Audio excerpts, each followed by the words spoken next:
Doctor Mohan Varghese നമുക്കൊപ്പം ചേർന്നു. Doctor Mohan Varghese, India എങ്ങനെയാണ് തിരിച്ചടിക്കുക എന്നുള്ളൊരു ചോദ്യം നിൽക്കുമ്പോൾ ഒരുപക്ഷെ അന്താരാഷ്ട്ര തലത്തിൽ പാകിസ്ഥാൻ ഇതിനെ എങ്ങനെയാണ് ഇനി മുന്നോട്ട് കാലുവെക്കുക എന്നുള്ളൊരു ചോദ്യമാണ് താങ്കളോട് ചോദിക്കാനുള്ളത്. കാരണം പാകിസ്ഥാൻ ഇതിനകത്ത് ഇൻവോൾവ്മെന്റ് ഇല്ല എന്ന് പറയുന്നു. പക്ഷേ ആഗോള രാജ്യങ്ങളുടെ വിലയിരുത്തൽ തന്നെ പാകിസ്ഥാൻ പ്രതിക്കൂട്ടിൽ നിൽക്കുകയാണ്. ലഷ്കർ ഇ തൊയ്ബ ബന്ധമടക്കം സ്ഥിരീകരിക്കുന്ന ഒരു സാഹചര്യമൊക്കെ ഉണ്ട്. പഴയ പാകിസ്ഥാനോ പഴയ ഇന്ത്യയോ അല്ല. പാകിസ്ഥാനെ സംബന്ധിച്ചിടത്തോളം വളരെ ഡയറക്റ്റ് ആയിട്ടുള്ള ഒരു കോൺഫ്ലിക്റ്റിനുള്ള സ്ട്രെങ്ത് പാകിസ്ഥാനുണ്ടോ? എന്തായിരിക്കും പാകിസ്ഥാൻ ചെയ്യുക?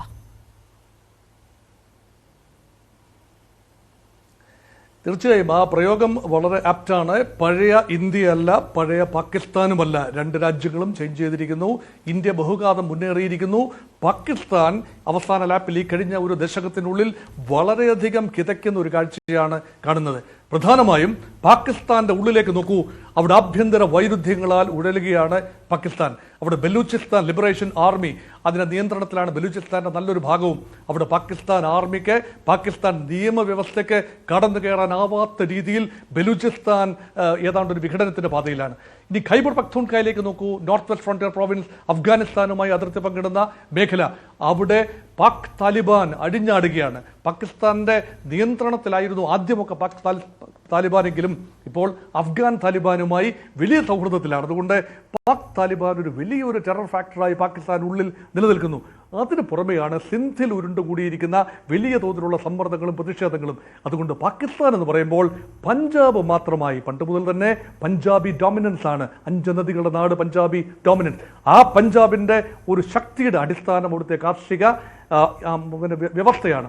അതിന് ഉപോത്ബലകമാകുന്നത് ഇന്ത്യയിൽ നിന്നും ലഭിക്കുന്ന, അല്ലെങ്കിൽ ഇന്ത്യ വഴി കടന്നു വരുന്ന നദീജലമാണ്. ആ ഷെയറിങ്ങുമായി ബന്ധപ്പെട്ട സിന്ധു നദീജല കരാറിനെ കുറിച്ചാണ് ഇവിടെ നേരത്തെ സംസാരിച്ചതെന്നാണ് ഞാൻ മനസ്സിലാക്കുന്നത്. അങ്ങനെയുള്ള കാര്യങ്ങളെ ഇന്ത്യ കട്ട് ചെയ്താൽ, ഏകപക്ഷീയമായി കട്ട് ചെയ്താൽ പാകിസ്ഥാന് ഭൗതികമായി നിലനിൽക്കാൻ ബുദ്ധിമുട്ട് വരും. അതുകൊണ്ട് പാകിസ്ഥാനെ സംബന്ധിച്ചിടത്തോളം വളയ്ക്കുക ചെയ്യാനാവൂ, ഒടിക്കാനാവില്ല എന്നൊരു ചിന്ത പാകിസ്ഥാന്റെ ഭരണാധികാരികൾക്ക് ഉണ്ടെങ്കിൽ അത് നല്ലത്. 2, പാകിസ്ഥാന്റെ മണ്ണിൽ വലിയ തോതിലാണ് ഭീകരർ പിടഞ്ഞു മരിക്കുന്നത്. അവർ വെടിയേറ്റ് മരിക്കുകയാണ്. അജ്ഞാതരുടെ വെടിയേറ്റ് ഏതാനും ഭീകരർ കഴിഞ്ഞ വർഷം, ഒരു 2-3 വർഷത്തിനുള്ളിൽ ഡസൻ കണക്കിന് ഭീകര നേതാക്കളാണ് ലഷ്കർ ഇ തൊയ്ബയുടെയും ഹർക്കത്തുൽ മുജാഹിദിന്റെയും ഹിസ്ബുൾ മുജാഹിദിന്റെയും ജയ്ഷെ മുഹമ്മദിന്റെയും ഒക്കെ നേതാക്കന്മാരും പ്രവർത്തകരും അവിടെ വെടിയേറ്റ് മരിക്കുകയാണ്. ഇതിനർത്ഥമെന്ന് പറഞ്ഞാൽ ഇന്ത്യ സൈലന്റായി ആക്റ്റീവാണ്. കൗണ്ടർ ടെററിസ്റ്റ് ഗ്രൂപ്പുകൾ അവിടെ ഉണ്ടാകുന്നു. അതിന് ഇന്ത്യ ബന്ധമുണ്ട് എന്ന് ബലൂചിസ്ഥാനിലും ഖൈബർ പഖ്തൂൺഖ്വയിലും ഉള്ള കാര്യങ്ങളും ഇപ്പോൾ ഞാൻ പറഞ്ഞ ഭീകരവാദികൾ വെടിയേറ്റ് മരിക്കുന്നതിന് പിന്നിലും ഇന്ത്യയുടെ കരങ്ങളുണ്ട് എന്ന് പാകിസ്ഥാൻ വിശ്വസിക്കുന്നു. അതുകൊണ്ടാണ് ഇന്ത്യയെ ഡിസ്റ്റേബിലൈസ് ചെയ്യണം എന്ന്. അതുകൊണ്ട് ഈ രൂപത്തിൽ മുന്നോട്ട് പോകാനാവില്ല. ഇന്ത്യ ഏറെ മുന്നോട്ട് പോകും. അതുകൊണ്ട് കാശ്മീർ എന്നത് ലോക ശ്രദ്ധയിൽ നിന്ന് തന്നെ മാറിപ്പോകുന്നു. നേരത്തെ ഇവിടെ ആരോ പറഞ്ഞല്ലോ, ഹമാസിന്റെ ആക്രമണം ഒക്ടോബർ 7, 2023 ഹമാസ് നടത്തിയ അറ്റകൈ പ്രയോഗം, ഇസ്രായേലിനെതിരെ നടത്തിയ അറ്റകൈ പ്രയോഗത്തിന് സമാനമായ ഒന്നാണ് പാകിസ്ഥാൻ ഇപ്പോൾ ചെയ്തിരിക്കുന്നത്. അതിനുള്ള കാരണം എന്താണ്?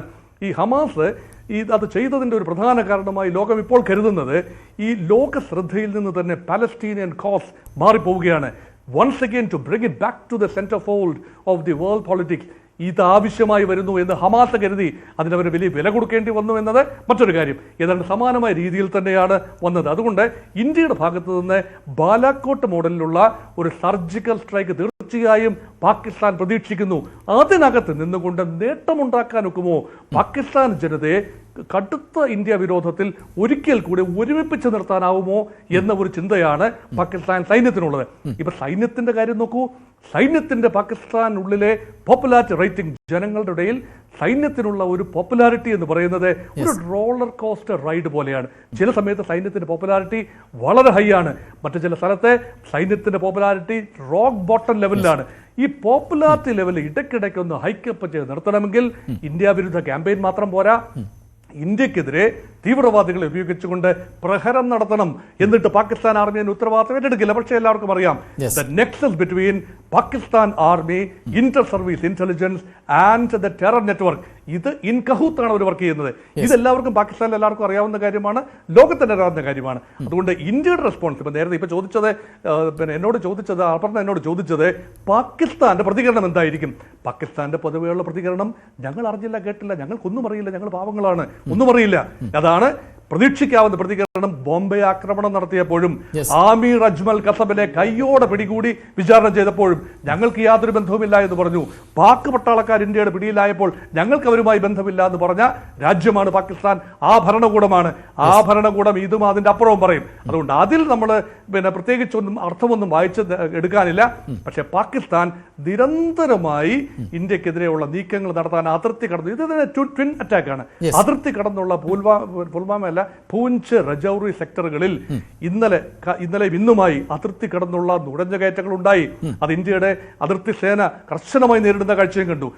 അവിടെ ശ്രീ മോഹൻ വർഗീസ് ഒരു ഇടവേളയിലേക്ക് പോകേണ്ടതുണ്ട്. അതിനു മുമ്പ് ഒരു കാര്യം കൂടി, താങ്കൾ ഈ സൂചിപ്പിക്കുന്ന പോലെ പാകിസ്ഥാൻ തുടർച്ചയായി പല തന്ത്രങ്ങളും മെനയുന്നുണ്ട്. പക്ഷെ ഇപ്പോഴത്തെ നമ്മുടെ രാജ്യത്തെ ഒരു സാഹചര്യം കൂടി അറിയാമല്ലോ. അവിടെയാണ് ഇവർ മറ്റ് ചില ട്രിക്കുകൾ നമ്മൾ ആവർത്തിച്ച് പറയേണ്ടി വരുന്നത്. സാധാരണ നിലയിൽ ജാതിയും മതവും ഒന്നും ചോദിച്ച് തെരഞ്ഞു പിടിച്ച് നടത്തുന്ന ആക്രമണങ്ങളല്ല നമ്മൾ കണ്ടിട്ടുള്ളത് എങ്കിൽ ഇപ്പോൾ ഇന്ത്യയിൽ തന്നെ നടക്കുന്ന ചില പ്രതിഷേധങ്ങളുണ്ടായി. അത് വഖഫ് ബില്ലുമായി ബന്ധപ്പെട്ട് അടക്കം നടക്കുന്ന പ്രതിഷേധങ്ങളുണ്ട്. അപ്പോൾ അങ്ങനെ ചില അവസരങ്ങൾ കൂടി ഇവർ നോക്കിക്കാണുന്നുണ്ടോ? ഇങ്ങനെ ഇപ്പോൾ അല്പസമയം മുമ്പ് ഈ പാനലിൽ പങ്കെടുക്കുന്നവർ പറയുന്നത് പോലെ ഇതൊക്കെ ഇന്ത്യയുടെ ആഭ്യന്തര വിഷയമാണ്. നമ്മളത് ചർച്ച ചെയ്യും, ചിലപ്പോൾ തർക്കിക്കും, ചിലപ്പോൾ പോരടിക്കും. പക്ഷേ ആ ഇന്ത്യ എന്ന വികാരത്തിനുള്ളിൽ നിന്നുകൊണ്ട് മാത്രമേ നമ്മളത് ചെയ്യൂ എന്ന് പാകിസ്ഥാൻ എന്തുകൊണ്ട് തിരിച്ചറിയാതെ പോകുന്നുണ്ട്? തീർച്ചയായും ഇന്ത്യയുടെ ഒരു റിസോൾവ്, ഇന്ത്യയുടെ റെസിലിയൻസ്, ഇന്ത്യയുടെ ഐക്യദാർഢ്യം ആഭ്യന്തരമായി വഖഫ് ബില്ലിന്റെ കാര്യത്തിൽ ഒരുപക്ഷെ ചേരി തിരിഞ്ഞു നിന്നുകൊണ്ട് ഇന്ത്യക്കുള്ളിൽ ശക്തമായ വാഗ്വാദങ്ങൾ നടക്കും. പക്ഷേ പാകിസ്ഥാനിൽ നിന്നുള്ള അതിർത്തി കടന്നു വരുന്ന ഭീകരതയുടെ കാര്യം വരുമ്പോൾ രാജ്യം ഒറ്റക്കെട്ടാണ് എന്ന് കഴിഞ്ഞ ദിവസം ഈ കഴിഞ്ഞ 12 മണിക്കൂറിനുള്ളിൽ വലിയ തോതിലാണ് കാശ്മീരിൽ ജനങ്ങൾ തെരുവിലിറങ്ങിയത്. അവരെല്ലാം തന്നെ മഹാഭൂരിപക്ഷം മുസ്ലിങ്ങൾ തന്നെയാണ്. കാശ്മീരിലെ ജനത